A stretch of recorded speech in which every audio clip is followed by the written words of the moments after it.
Li Yunxiao tertawa. Serangan spiritual? Ia berkata sambil tersenyum. Serangan spiritual ini memang lumayan, tapi kenapa ia memancarkan aura jahat? Anda bisa berjalan di jalan yang benar, tetapi Anda bersikeras untuk berjalan di jalan yang jahat. Dia menggulurkan tangannya, merentangkan jari-jarinya, dan mendorong sedikit ke depan. Ruang yang terdistorsi mengalami stagnasi karena merasakan perlawanan yang besar. Ia mundur seketika, dan perdamaian dipulihkan dalam sekejap. Ah! Gu Yuesheng berteriak tanpa sadar. Gelombang kekuatan jiwa yang begitu kuat. Pada tingkat eksistensi manakah Anda? Dia berbalik dan menggelengkan kepalanya kuat-kuat. Mustahil. Kamu baru berusia 15 tahun. Bagaimana Anda bisa begitu menentang surga? Saya tidak percaya. Kekuatan ilahi muncul. Dia berteriak lagi, dan sinar lampu hijau keluar dari tubuhnya. Mereka berputar di sekelilingnya dan berubah menjadi pola yang menyebar lapis demi lapis. Wajah Gu Yuesheng tampak sangat jahat di bawah lampu hijau. Kekuatan garis keturunan, Li Yunxiao melihat perubahan di tubuhnya dengan kaget. Dia menggelengkan kepalanya dan berkata, "Tidak, itu iblis, tapi jelas bukan kekuatan garis keturunan." Pada saat ini, mata kiri Gu Yuesheng tiba-tiba mulai membengkak, perlahan menonjol keluar, menjadi sangat menakutkan. Itu sebenarnya memenuhi separuh wajahnya, dan pembuluh darah di sekitar bola mata terhubung satu sama lain, menutupi seluruh kepalanya. Si Tu Heng dan orang lain di belakangnya mengubah ekspresi mereka seolah-olah mereka merasa sangat tidak nyaman. Mereka mundur puluhan meter sebelum berhenti untuk menonton. Dari jauh Li Yunxiao tertegun dan berkata dengan terkejut, "Bola matamu, mata surga abadi."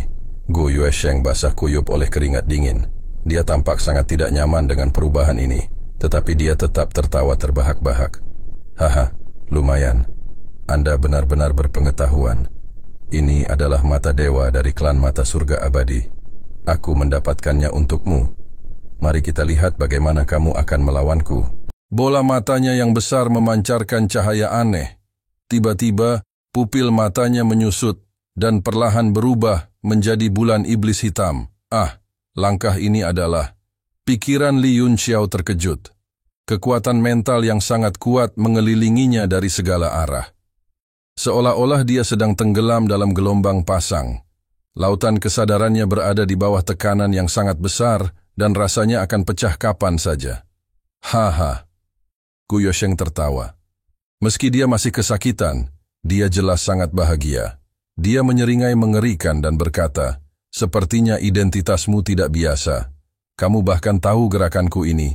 Ya, ini milik Gu Feiyang. Teknik murid, celah bulan." Melihat wajah terkejut Li Yunxiao, Gu Yuesheng berkata dengan bangga, "Masing-masing dari 10 kaisar Wu memiliki kekuatannya sendiri. Gu Feiyang adalah yang terbaik di alam seni bela diri surga. Saya memiliki mata ilahi abadi dan teknik murid Feiyang. Mari kita lihat bagaimana kamu akan melawanku." Li Yunxiao bergegas menggunakan teknik evolusi ilahi yang hebat, dan kesadarannya perlahan-lahan menjadi stabil. Cahaya keemasan tipis muncul di sekelilingnya, mengisolasinya dari kekuatan spiritual. Ini adalah pertama kalinya dia diserang oleh teknik muridnya sendiri. Baru sekarang dia menyadari betapa mengerikannya teknik pupilnya. Jika dia tidak memiliki teknik evolusi ilahi yang hebat, dia akan jatuh ke dalam perangkap lawannya dalam keadaan linglung. Dalam pertarungan antar pejuang, ini benar-benar fatal. Bahkan jika dia menggunakan teknik Great Divine Evolution, dia masih merasa sangat sulit untuk menahan serangan spiritual tersebut.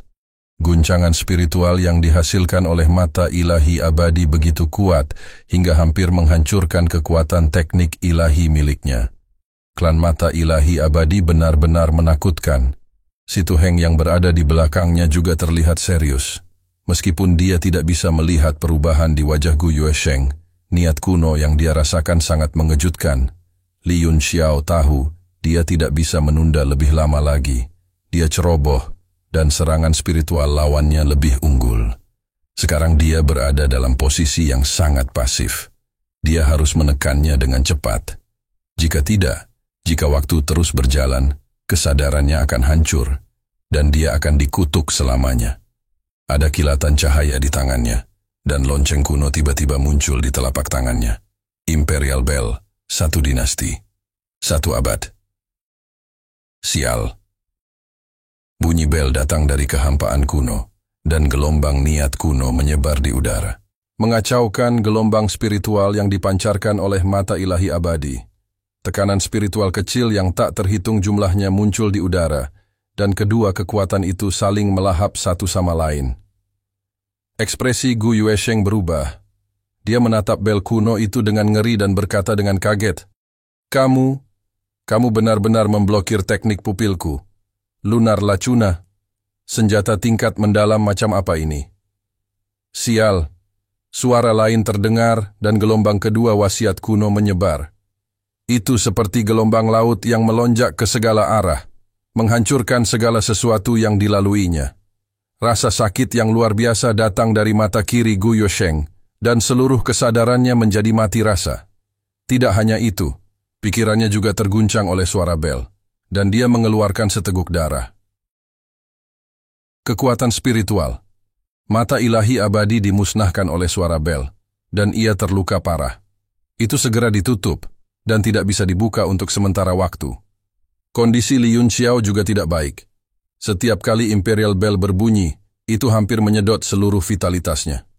Serangan kedua ini adalah batas kemampuannya. Dia mengeluarkan segenggam besar ramuan dan menelannya. Saat itulah kulitnya terlihat sedikit lebih baik. Gu Yuesheng menutup mata kirinya dengan satu tangan dan meratap kesakitan di udara. Dia terus mengumpat, Beastart, Beastart. Bagaimana mungkin? Bagaimana ini bisa terjadi? Bawa Tuan Gu pergi. Si Tu Heng terbang dengan tergesa-gesa dan memerintahkan salah satu anak buahnya untuk menahan Gu Yuesheng dan mundur. Dia dan 4 pria lainnya dengan cepat mengepung Li Yunxiao dan aura pembunuh muncul. Siapa kamu? Tidak ada orang seperti itu di kelompok tentara bayaran pemula. Wajah si Tu Heng muram, dan dia sepertinya mengenal kelompok tentara bayaran pemula seperti punggung tangannya. Tatapan Li Yunxiao menjadi dingin, dan dia berkata, Saya tidak punya waktu untuk mengobrol dengan Anda. Ruang di belakangnya tiba-tiba berubah, dan sosok Duan Yue muncul. Dia melihat sekeliling dengan tatapan yang rumit dan menghela nafas. Demon Origin, saya akhirnya kembali. Li Yunxiao berkata, Jaga mereka secepatnya. Jangan biarkan Gu Yuesheng kabur. Tangkap dia, dan masukkan dia ke dalam monumen ilahi semesta. Saya punya banyak pertanyaan untuk ditanyakan kepadanya. Duan Yue terkekeh dan berkata, 10 napas. Auranya naik, dan dia segera bergegas dari Martial Grandmaster bintang 7 ke Martial Emperor bintang 4. Tekanan itu menekan hati setiap orang seperti gunung. Mendesis, Kaisar bela diri! Ekspresi si Tu Heng berubah, dan dia putus asa. Matanya tiba-tiba berbinar, dan dia berkata dengan kaget, Kamu Duan Yue? Duan Yue mengerutkan kening dan berkata, Hah? Kamu kenal saya? Si Tu Heng tiba-tiba berkata, Bukankah kamu dibunuh oleh Kaisar Muda Helian? Kamu masih hidup?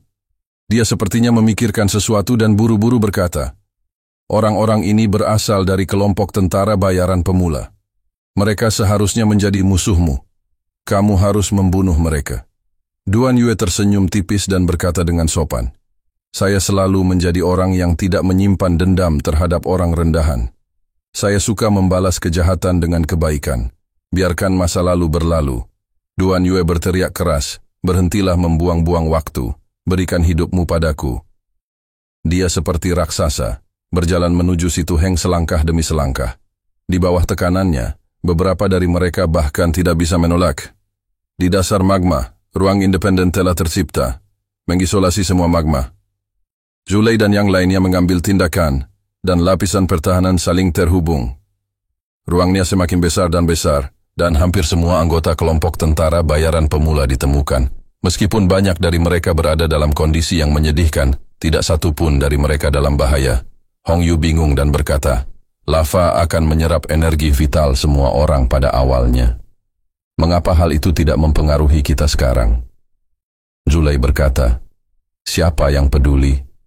Apapun yang terjadi, kita masih hidup. Apakah semuanya ada di sini? Apakah ada yang hilang? Hailin berkata dengan kaget. Kakak Yun Xiao hilang. Semua orang terkejut. Zulei berkata, mereka yang merupakan raja bela diri ke atas, gunakan energi vital kalian untuk mengisolasi lava dan mencari guru Yun Xiao. Kalian semua tetap di sini dan jangan bergerak. Kita akan naik bersama. Ya, banyak orang merespons dan hendak masuk ke lahar lagi. Ding Linger tiba-tiba berkata, menurutku itu tidak perlu. Tuan Muda Yun adalah raja bela diri. Selama lava tidak menyerap energi vital, hal itu tidak akan mempengaruhi dirinya. Dia akan baik-baik saja. Ayo naik dulu. Hailin tercengang. Melihat ekspresi acuh tak acuh Ding Linger dan Luo Yunshang, dia samar-samar merasa ada sesuatu yang tidak beres. Berdeguk, berdeguk. Sesosok tubuh menerobos dinding pelindung yang diciptakan oleh energi vital. Itu adalah Li Yun Xiao. Hailin sangat gembira. Kakak Yun Xiao, kamu baik-baik saja. Itu hebat. Wajah Li Yun Xiao sedikit pucat. Dia berkata sambil tersenyum, saya baik-baik saja. Awalnya saya cukup takut. Belakangan, saya menemukan bahwa saya dapat menggunakan energi vital untuk membukanya, tetapi saya tidak dapat melihat dengan jelas. Tempat ini juga sepertinya terlindung dari kesadaran ilahi. Untung nih, saya menemukan semua orang tepat waktu. Ding Linger dan Luo Yunshang sama-sama memberi tatapan jijik. Apa yang disebut perisai indera ketuhanan ini dibuat oleh Li Yun Xiao sendiri. Itu agar pertempuran di luar tidak diperhatikan. Zulei berkata, semua orang ada di sini. Itu bagus. Ayo naik bersama. Penghalangnya sangat besar. Itu mencakup area seluas 30 hingga 40 meter. Bahkan kereta tempat Hailin berada dan kuda naga ada di dalamnya. Semua orang mulai bekerja sama dan perlahan-lahan melayang. Semuanya, tetap semangat. Mungkin ada bahaya menunggu kita di luar. Kita harus berhati-hati. Ekspresi Hong Yu serius. Dia bisa merasakan bahwa musuh yang akan mereka hadapi di luar tidaklah sederhana. Ding Linger dan Luo Yunshang mencuri pandang ke arah Li Yun Xiao. Li Yun Xiao tersenyum dan mengangguk, menunjukkan bahwa semuanya sudah selesai. Segera penghalang besar keluar dari rawa lava. Ia naik ke udara dan turun ke kejauhan. Saat kaki semua orang menyentuh tanah, mereka merasakan perasaan hangat dan berat. Jadi sangat aman untuk berdiri di tanah. Semuanya, tetap waspada. Jangan lengah. Zulei mengamati area itu dengan akal sehatnya. Dia tidak menemukan jejak musuh, tapi dia tetap mengingatkan semua orang. Hailin berkata, Tuan Yun Xiao, apa yang harus kita lakukan sekarang? Dia tidak bertanya pada Zulei, melainkan bertanya pada Li Yun Xiao. Jelas sekali bahwa dua kesalahan penilaian Zulei sebelumnya telah meningkatkan citra Li Yun Xiao di benak semua orang. Zulei sedikit malu. Namun, dia masih terlihat bertanya. Li Yun Xiao berkata sambil tersenyum, kami telah menyerang beberapa kali tanpa hasil. Kami tidak dapat melihat siapapun sekarang. Saya pikir mereka pasti sudah mundur. Terima kasih sudah menonton dan jangan lupa like, share, dan subscribe guys.